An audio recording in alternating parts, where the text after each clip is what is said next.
As esperanças do presidente dos Estados Unidos da América, Donald Trump, de um grande acordo que ele negociou, estão rapidamente se desfazendo.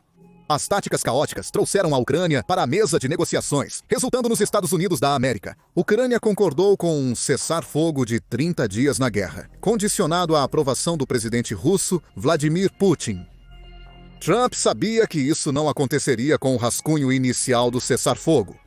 Mas ele sabia que a proposta de cessar-fogo de 30 dias levaria a mais conversas com Putin. Foi exatamente isso que aconteceu. Trump e Putin conversaram. Eles até chegaram a um acordo. Putin apunhalou Trump pelas costas e humilhou o presidente da América, voltando atrás em sua palavra. O cessar-fogo de Trump fracassou antes de seu início. Então, o que aconteceu? Em 12 de março, a Al Jazeera informou que delegados dos gabinetes de Trump e do presidente ucraniano Volodymyr Zelensky chegaram à Arábia Saudita para iniciar conversas de paz. Essas discussões não envolveram a Rússia, assim como as conversas anteriores de Trump, baseadas na Arábia Saudita, com o pessoal de Putin, não envolveram a Ucrânia. Após uma reunião de 8 horas, os Estados Unidos da América e a Ucrânia concordaram com um cessar-fogo de 30 dias. As conversas foram produtivas. Os países divulgaram uma declaração conjunta, dizendo que a proposta de cessar-fogo incluiria todas as operações terrestres, navais e aéreas. Não foi mencionado nenhum lado cedendo território. A Ucrânia também concordou em retomar as negociações com os Estados Unidos da América sobre um grande acordo de minerais críticos o mais breve possível. Esse resultado pareceu ser um grande triunfo para Trump.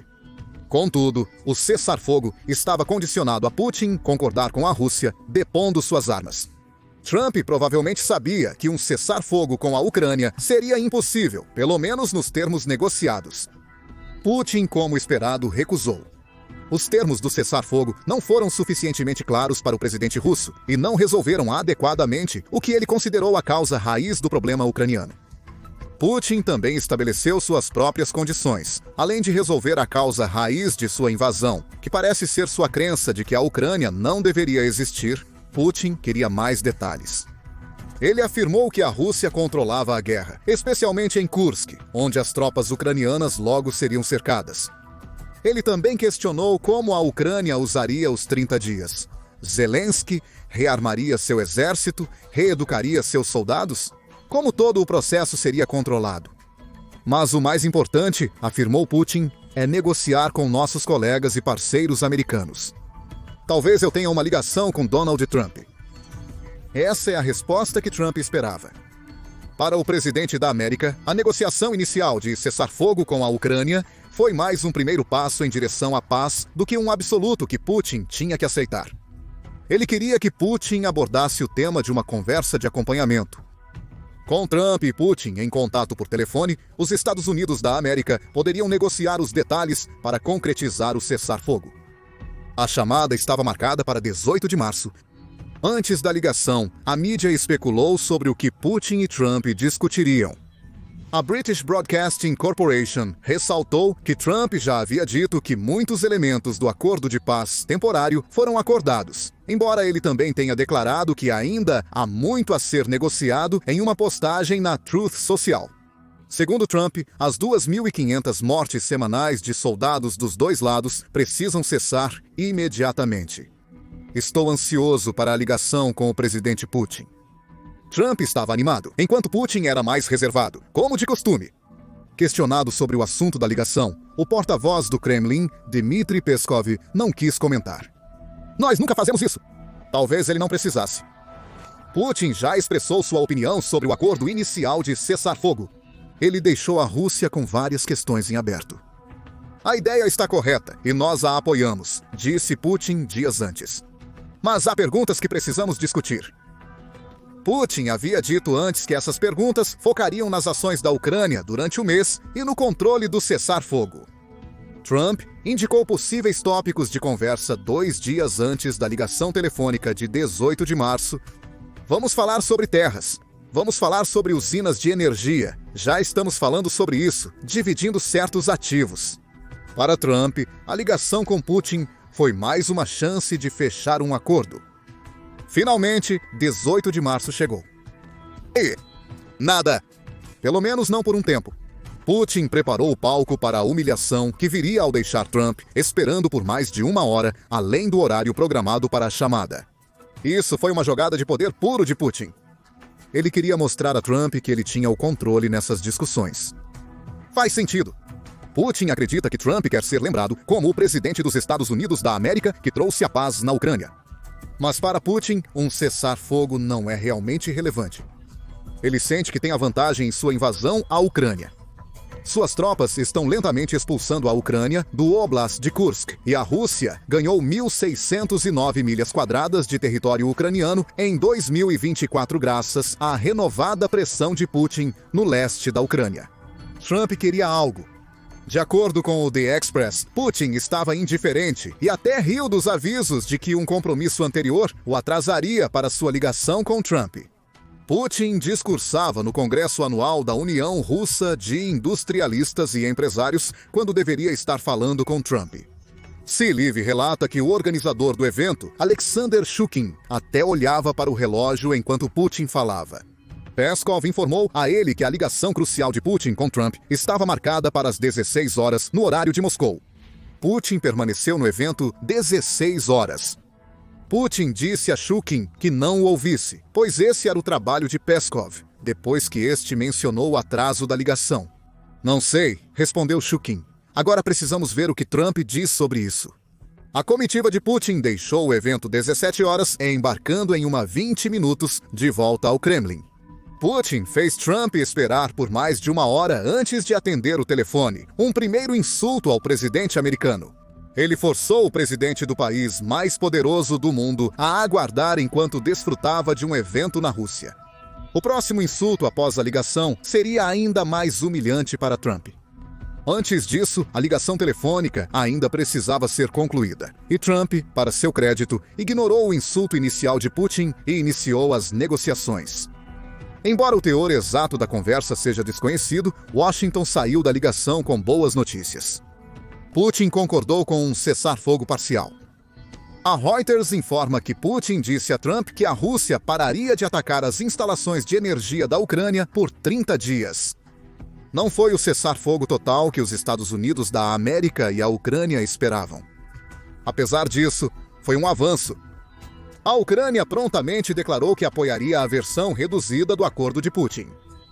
Se a Rússia parar de atacar a infraestrutura energética da Ucrânia, as forças de Zelensky interromperão seus ataques às refinarias de petróleo russas. A Casa Branca confirmou que planos para conversas mais amplas foram discutidos durante a chamada, mas ainda não se sabe quando ocorrerão ou se a Ucrânia será envolvida. O Kremlin confirmou o cessar-fogo. Anunciou que Putin ordenou uma parada imediata nos ataques à infraestrutura energética ucraniana. Trump estava jubiloso. Em entrevista à Fox News, ele afirmou que tiveram uma excelente ligação de quase 2 horas. Outros comentaristas foram um pouco mais céticos. Christine Bozina, diretora-gerente do think tank Fundo Marshall alemão, considerou o cessar-fogo limitado um passo ínfimo adiante.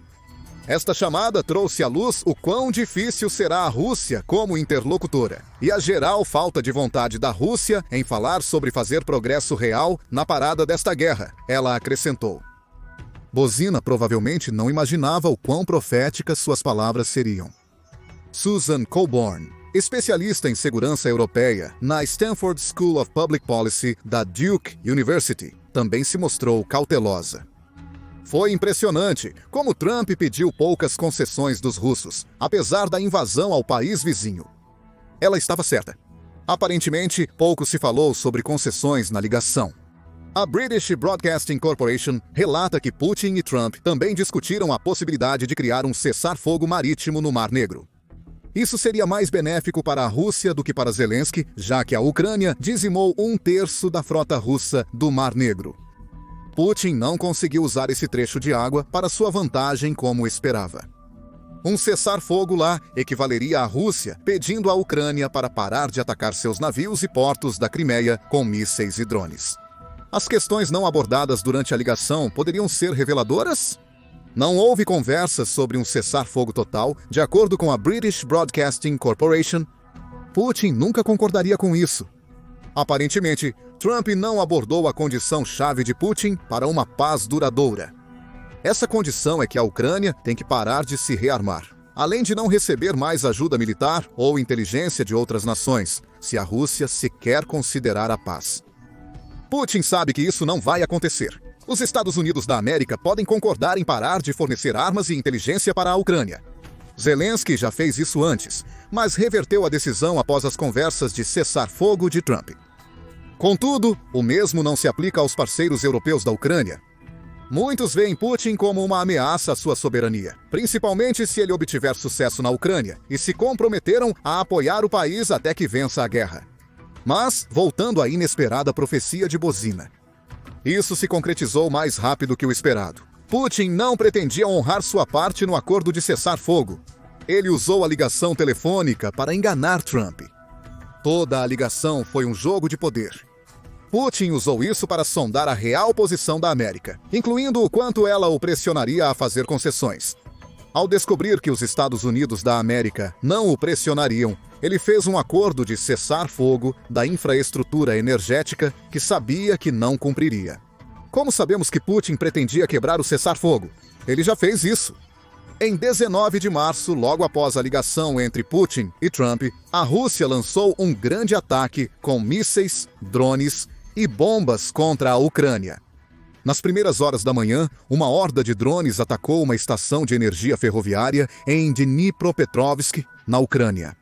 De acordo com a imprensa local, a Rússia atacou novamente a estação de energia, enquanto equipes ucranianas limpavam os destroços do primeiro ataque.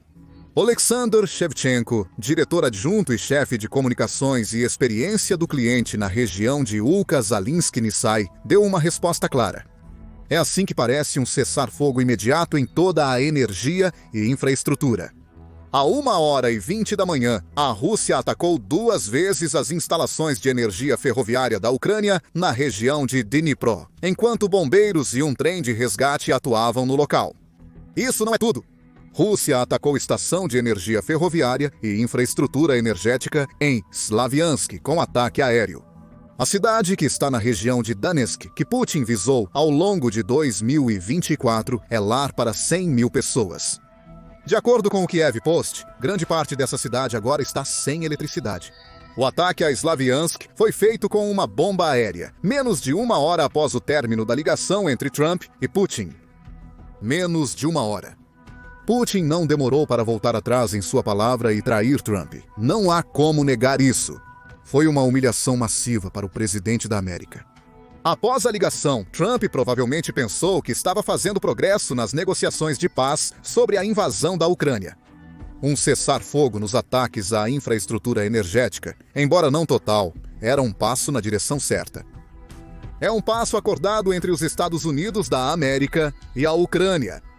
Enquanto as nações progrediam, Putin ficou para trás e aprovou um ataque que violou o cessar-fogo logo após seu início. E isso tem grandes implicações para o futuro da guerra na Ucrânia. Os ataques russos em Slaviansk e Dnipropetrovsk provaram a Trump que não pode confiar na palavra de Putin. Isso pode surpreender Trump. Em 27 de fevereiro, Trump disse a repórteres que acreditava que Putin cumpriria sua palavra sobre qualquer acordo de paz negociado. Eu não acho que sim. Trump afirmou na Casa Branca que um acordo é um acordo, ao ser questionado sobre a declaração do primeiro-ministro britânico Keir Starmer de que, sem apoio militar dos Estados Unidos da América, a Rússia invadiria a Ucrânia novamente. Eu o conheço há muito tempo e acredito que ele vai cumprir sua palavra. Não acho que ele vá violá-la. Não creio que ele retornará após um acordo. Acho que o acordo será interrompido no momento. Trump recebeu um alerta sobre o erro de confiar no que Putin lhe diz. Putin quebrou sua promessa sobre o cessar-fogo da infraestrutura energética em menos de 1 hora. Quanto tempo Putin esperaria após um acordo de paz para atacar a Ucrânia novamente? Trump agora precisa ponderar essa questão enquanto remove a faca que Putin acabou de cravar em suas costas. Enquanto ele busca uma resposta, a Ucrânia e os Estados Unidos da América precisam aceitar que os ataques russos à infraestrutura energética ucraniana persistirão. Esses ataques já foram devastadores. De acordo com o grupo de Oxid, que produz pesquisas analíticas, a Rússia realizou 25 ataques massivos contra a infraestrutura energética da Ucrânia entre setembro de 2022 e setembro de 2024. Ele faz referência a dados retirados do portal Energy Map, que sugerem que a Rússia lançou pelo menos 1.400 mísseis e até 500 drones em instalações de energia ucranianas durante esse período. O grupo registrou 11 desses grandes ataques em 2022, com 5 em 2023, mais 9 até setembro de 2024. Muitos mais aconteceram desde então. Mesmo antes do fim desse biênio, a infraestrutura energética da Ucrânia já rangia sob o peso dos ataques russos. Mas havia pontos positivos. Até abril de 2024, a Ucrânia havia restaurado cerca de 70% dos danos causados a 1.000 unidades de equipamentos elétricos no país, segundo o Kyiv Independent. O problema é que os reparos apenas encorajaram Putin a intensificar seus ataques focados em energia. Vimos isso no Natal de 2024. Putin aprovou um ataque em larga escala e coordenado contra a infraestrutura energética da Ucrânia, sabendo que milhões de ucranianos tentariam celebrar o Natal em temperaturas abaixo de zero. O ataque, iniciado às 6 da manhã, quando milhares de crianças ucranianas acordariam para abrir presentes, envolveu 78 mísseis e 106 drones, num total de 184 munições. A Ucrânia só conseguiu interceptar 113 dessas armas. Muitos dos restantes atingiram alvos-chave, como usinas termoelétricas e hidrelétricas da Ucrânia, causando cortes de energia rotativos de pelo menos 4 horas em várias áreas do país. Em Kharkiv, mais de 2.677 edifícios residenciais perderam o aquecimento devido a danos causados às usinas termoelétricas da Ucrânia. Esse golpe afetou 500 mil domicílios, principalmente apartamentos, e a Ucrânia levou dias para restaurar o aquecimento aos afetados. Lembre-se de que esse ataque ocorreu no auge do inverno. Isso mostra que Putin não considerou seriamente um cessar-fogo na infraestrutura energética. Atacar as instalações de aquecimento e eletricidade da Ucrânia é uma tática de grande valor para o líder russo. Ele aterroriza cidadãos comuns e força a Ucrânia a gastar recursos valiosos em reparos. Os ataques de 19 de março em Sloviansk e Dnipropetrovsk apenas demonstram que Putin não vai mudar, não importa o que ele diga. Mais ataques contra a infraestrutura energética da Ucrânia estão por vir, indicando que a Ucrânia continuará atacando as refinarias de petróleo da Rússia. Em uma disputa de retaliações, a Ucrânia tem atacado alguns dos ativos energéticos mais valiosos da Rússia. Enquanto a Rússia mira em ativos que servem diretamente aos ucranianos, as forças de Zelensky se concentram nas instalações que transformam os milhões de barris de petróleo bruto russos em produtos utilizáveis. Os ataques ucranianos têm sido muito eficazes. A partir de fevereiro de 2025, os ataques de drones da Ucrânia interromperam 70% da capacidade de refino da Rússia. Refino é o processo de transformar petróleo bruto em produtos como gasolina, diesel e combustível de aviação. Sem essas instalações, a Rússia produz menos derivados de petróleo para vender aos clientes restantes após as sanções ocidentais. Os ataques, cruciais para a Ucrânia, também restringem o combustível que a Rússia fornece às suas tropas nas frentes de batalha ucranianas. A Ucrânia realizou um grande ataque de drones em 16 de março, 2 dias antes do cessar-fogo, visando o oleoduto Druzhbaya. Uma das maiores redes de petróleo do mundo, a Druzhbaya fornece grande parte do combustível para a capital da Rússia, Moscou. O ataque da Ucrânia colocou metade do fornecimento de combustível de Moscou em risco, explicando por que Putin fingiu querer um cessar-fogo. Ele esperava que a Ucrânia concordasse e parasse esses ataques, mesmo que temporariamente, para que não houvesse um segmento imediato. Isso daria tempo para seu povo reparar os danos e permitiria que Putin lançasse um ataque surpresa contra uma Ucrânia que acreditava que os ataques parariam de ambos os lados. E quanto ao cessar-fogo que Trump negociou com Putin? Obviamente, está morto na água. O ataque da Rússia à infraestrutura energética da Ucrânia foi bem calculado. Putin pode alegar que não teve tempo para impedir o ataque, que ocorreu apenas 1 hora após sua ligação com Trump. Quando a Ucrânia responder atacando outra refinaria russa, Putin alegará que foi a Ucrânia que violou o cessar-fogo. Ele estaria mentindo, o que não é novidade para o presidente da Rússia, como Trump descobriu. Zelensky provavelmente sabia desde o início que Putin não pretendia cumprir sua palavra. Veja, ele disse aos repórteres após os ataques em Slaviansk e Dnipropetrovsk: já existe um alerta aéreo, então esse cessar-fogo já não está funcionando. Zelensky também prometeu que a Ucrânia revidaria. A Rússia não continuará bombardeando nossa infraestrutura energética sem uma resposta nossa. Nós responderemos.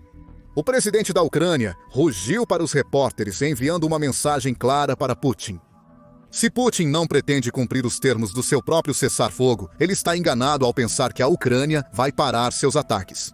É provável que em breve ocorra outro grande ataque a uma refinaria de petróleo russa. Quanto a Trump, é difícil determinar como ele responderá ao último ataque da Rússia contra a infraestrutura energética da Ucrânia. Ele acabou de ver um acordo que negociou fracassar instantaneamente? Ele tentará justificar o ataque em nome de Putin, enquanto espera que possa recolher os pedaços do cessar-fogo já despedaçado? Ou ele irá punir Putin, fornecendo mais ajuda à Ucrânia enquanto impõe mais sanções contra a Rússia? Apenas o futuro nos dirá. Por agora, nos diga como você acha que Trump responderá a essa amarga humilhação. Você está surpreso que Putin quebrou sua promessa tão rapidamente? O que esses ataques recentes significam para as negociações de paz entre Ucrânia e Rússia? Comente abaixo e inscreva-se no Show Militar para atualizações sobre as inovações militares ucranianas. Buscamos ser uma fonte precisa de notícias sobre os principais conflitos e agradecemos seu apoio.